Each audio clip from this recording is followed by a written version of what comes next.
vi ele mirando em mim, mas eu jamais achei que ele fosse atirar. Você não imagina que um cara fardado com uma arma vai atirar na sua cara? Quem decide como vai ser a nossa cidade é a gente. Caindo, pé direito na bola. Papa Francisco é um argentino que virou brasileiro. Em uma semana, ele virou coisa nova. A minha filiação ao PSB... Já temos uma investigação aberta. Fizemos saber ao governo americano nosso protesto. Ninguém combateu a corrupção como nós no primeiro governo.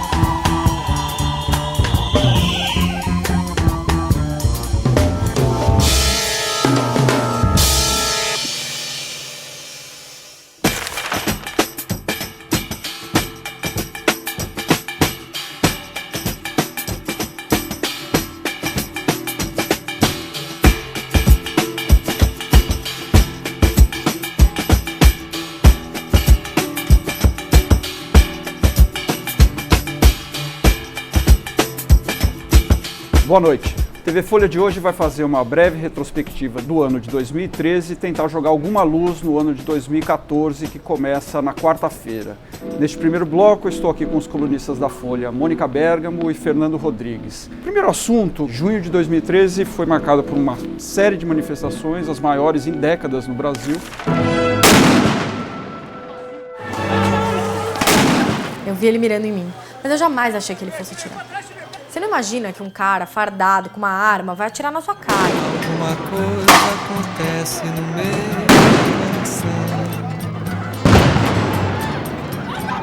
que só quando cruza Ipiranga e a Avenida São João. Tinha alguns movimentos ligados a partidos políticos e gente que estava lá para protestar porque se identificava com a causa. Da deselegância discreta de tuas vizinhas. Fecha! Gente, chama a ambulância! Acho que a principal dúvida que fica na cabeça das pessoas é se no ano que vem essa onda de manifestações vai se repetir ou não. Esse é o grande temor do governo e há alguns elementos semelhantes no ano de 2014 aos de 2013 que podem levar a ter manifestações, quais sejam um grande evento internacional, que é a Copa do Mundo, que vai contrapor a riqueza dos estádios e todo o padrão FIFA em relação ao que as pessoas têm de educação e transporte público. A inflação tende a continuar aquecida, em alta, e o crescimento econômico parece que não vai ser uma maravilha. Então, os fatores existem. Pode ser muito saudável que a gente pegue o hábito aqui de começar a reclamar das coisas. Na minha opinião, é bem provável que haja manifestações. Por quê? Porque todo o grande evento mundial, se você pegar outros países do mundo, as manifestações ocorreram porque a oportunidade é quando o país vira um grande palco. A minha geração lutou muito para que a voz das ruas fosse ouvida. Pelo menos 13 capitais a coisa ficou realmente violenta. Em Brasília houve tentativas de invadir o Palácio do Planalto, o Congresso Nacional. E de prático quase nada aconteceu, a não ser a redução imediata da tarifa, que era a principal bandeira dos manifestantes, de 3,20 para 3. Ao longo desses dias, nós temos conversado com o prefeito Fernando Haddad para que a cidade funcione. Nós vamos revogar, voltando à tarifa original de R$ 3,00. Essas foram as maiores mobilizações que a gente conseguiu e a gente sempre soube que isso era possível, que era fundamental ir pra rua e mostrar pra população que quem decide como vai ser o transporte público e quem decide como vai ser a nossa cidade é a gente. Ele reduziu até a última hora, só que a situação do prédio ficou insegura. E o outro ponto é que houve uma baixa geral na avaliação dos políticos no Brasil. A presidente Dilma, por exemplo, que chegou a ter 65% de aprovação no início do ano, após as manifestações despencou, hoje está com 41%, a recuperação tem sido muito lenta desde então.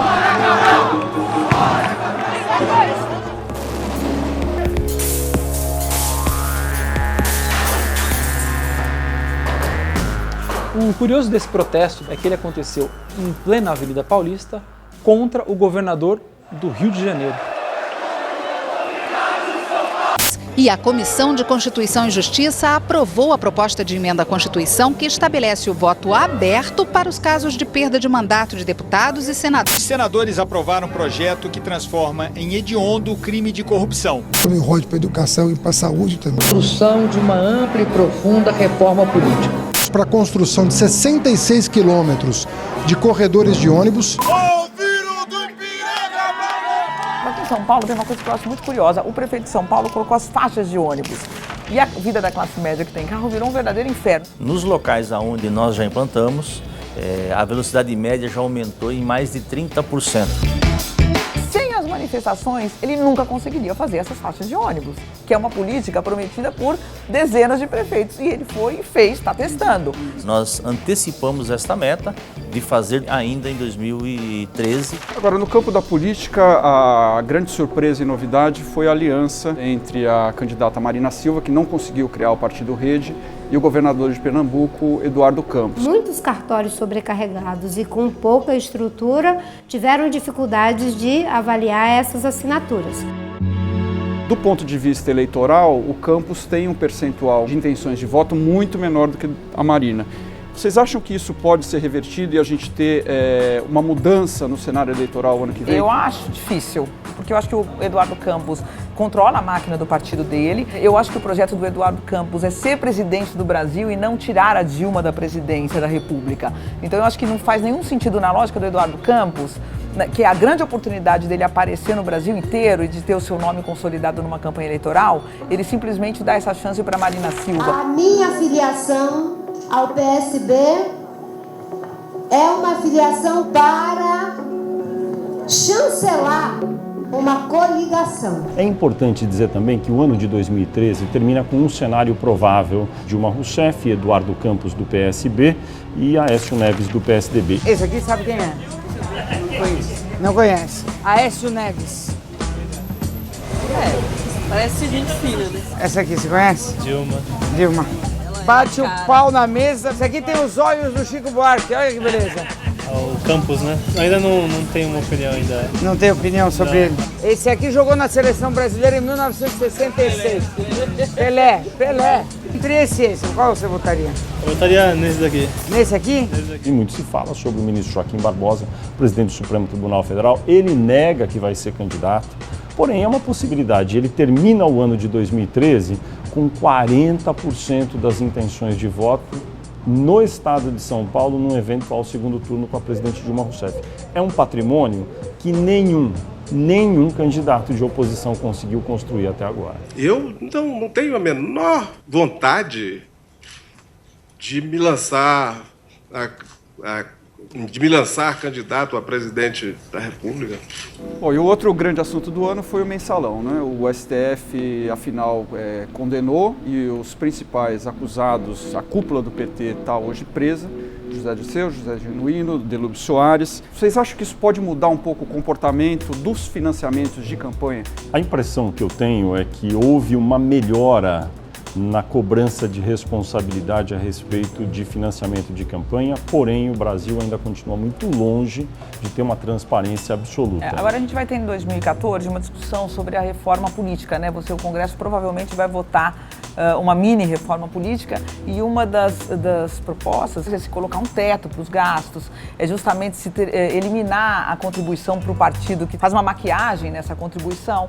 Então eu acho que é possível que a gente tenha avanço. E no ano de 2014, durante a carreira eleitoral, provavelmente haverá o julgamento do mensalão tucano, né? Onde tudo aparentemente começou, a operação do publicitário Marcos Valério durante o governo tucano de Eduardo Azeredo. O Supremo vai fazer todo o possível para tentar julgar esse caso conhecido como mensalão do PSDB de Minas Gerais, até por conta do fato de os ministros do Supremo estarem muito ciosos hoje sobre a imagem que a instituição tem perante a opinião pública. Agora, Mônica, no caso da prisão do principal ícone do PT aí no mensalão, José Dirceu, ele vem procurando o que muitos consideram uma série de regalias, né? Tentou um emprego de R$20 mil num hotel e pretendia continuar escrevendo seu blog de dentro da prisão. As prisões, eu acho que elas podem ser uma grande oportunidade, e inclusive o ministro Gilmar Mendes fala isso do Supremo Tribunal Federal, e ele é insuspeito porque ele foi um dos mais rigorosos na condenação desses personagens, que pode ser a grande oportunidade para se discutir as condições do sistema carcerário no Brasil, né? Agora, a questão específica do blog, eu acho que é uma discussão extremamente interessante. O pouco que eu falei com alguns ministros, eles consideram que o preso não foi condenado a não ter a palavra. Ele não pode escrever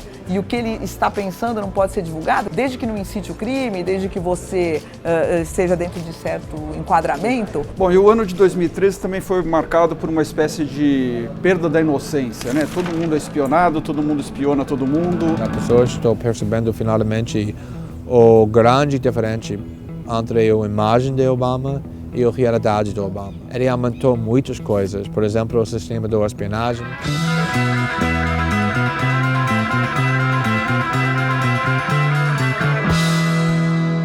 Inclusive, a presidente Dilma Rousseff cancelou uma visita ao presidente norte-americano Barack Obama ao saber que a Agência de Segurança Nacional americana espionava as comunicações da presidente. Não se sustentam argumentos de que a interceptação ilegal de informações e dados destina-se a proteger as nações contra o terrorismo.